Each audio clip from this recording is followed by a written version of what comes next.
Hi, everybody, and welcome to Positively Kimmie. I am Kimmie. If you are new here, welcome. This is a safe space. And if you're one of my returning subscribers and my besties, hi, guys. How are you? I hope you're having an amazing day.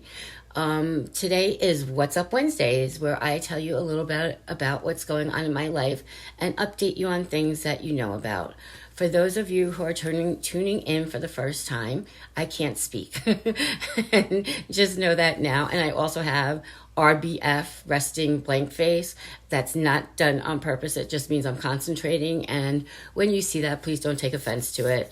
So I apologize now because I sit there when I'm thinking and I'm like, and people take it the wrong way.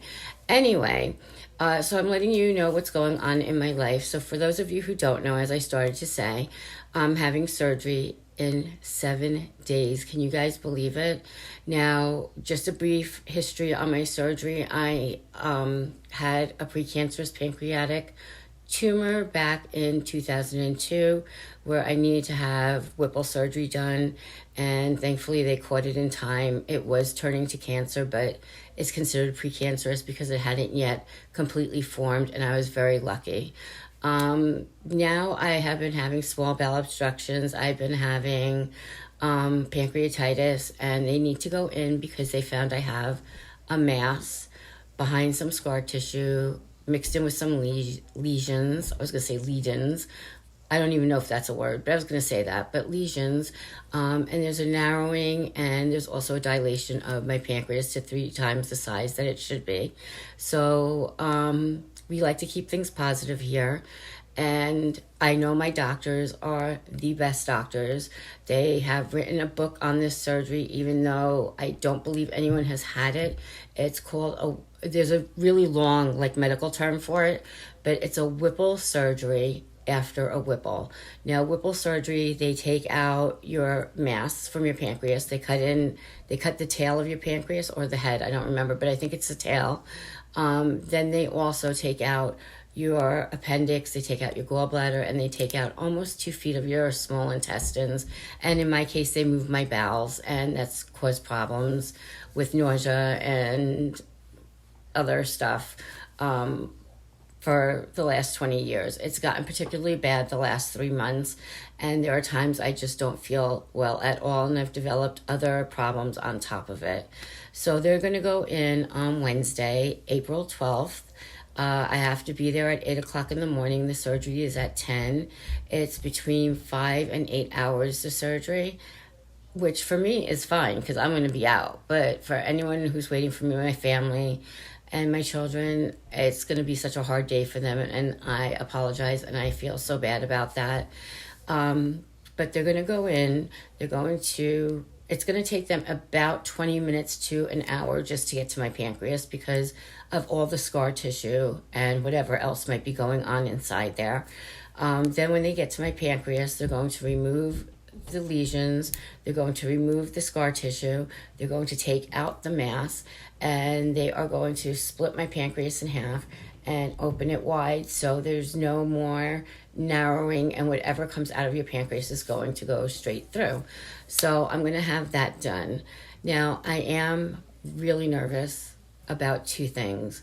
I know the surgery is going to go fine. I have the best doctors, and I am so confident in their ability. When I met the surgeon who I had seen prior one other time years ago, he said that he wishes that I had come to him for this particular problem sooner because now I have more things wrong with me, and it makes the surgery a lot more complicated. They keep using the word complicated. I'm not even scared by that word now because my surgeon said, listen, I can fix this.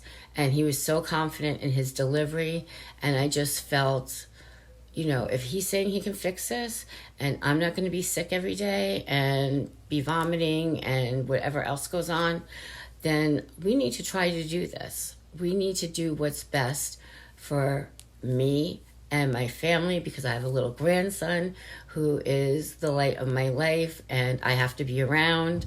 So I'm not going anywhere. Now, they said I'm going to be in the hospital probably 7 to 12 days, which is a lot. It's a lot, but they're going to be giving me, I'm sure I'll have drains. I already know that. I'm going to have drains. I'm going to probably have maybe even a feeding tube.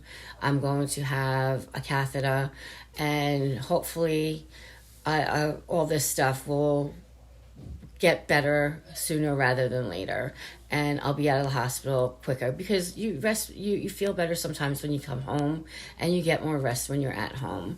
So the two things I'm nervous about, though, are the epidural, and not for any other reason, because I don't know that it's going to work.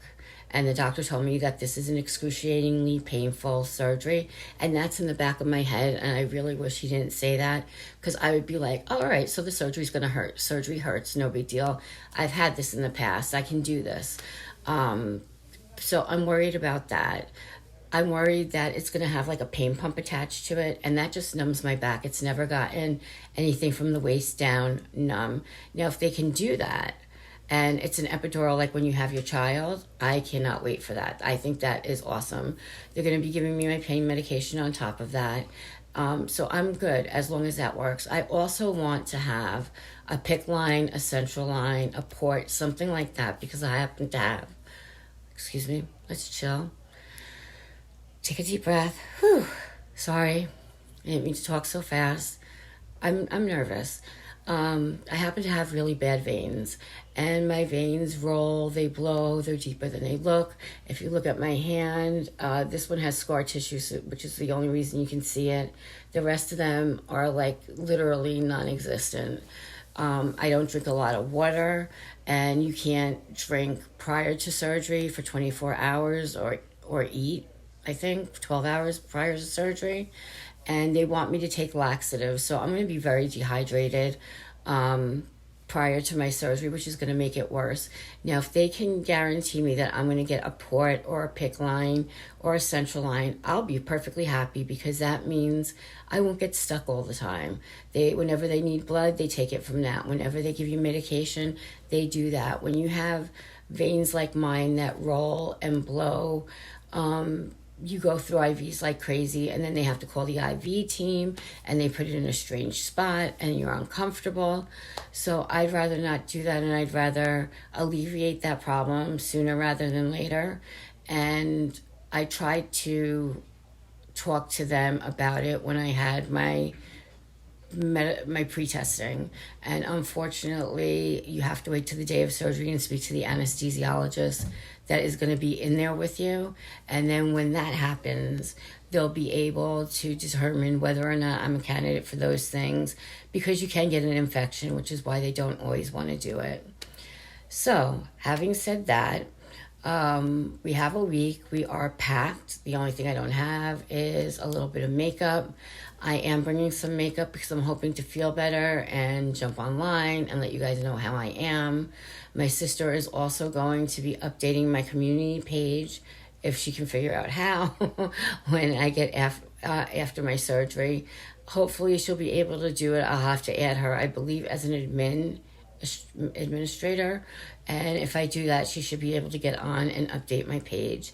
So you can check that out on the 12th when I'm having my surgery.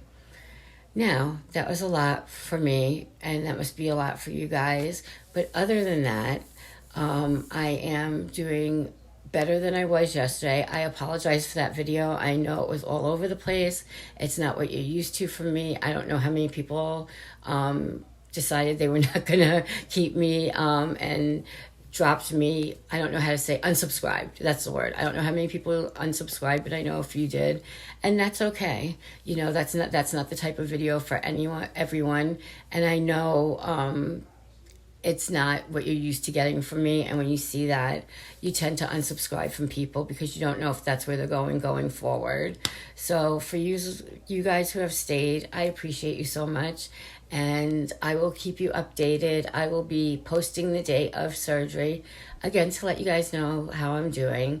I'm sure I'll be nervous, but I also know they're going to give me something to relax me, and that makes me so happy. In the meantime, you guys, be happy, be healthy, be blessed, and most of all, be positively you, because there's no one else quite like you, and I am so happy for that, because you guys freaking rock. And I love each and every single one of you. thank you so much for being my friend and tuning in and just hanging out with me. I love you guys. Mwah. Bye.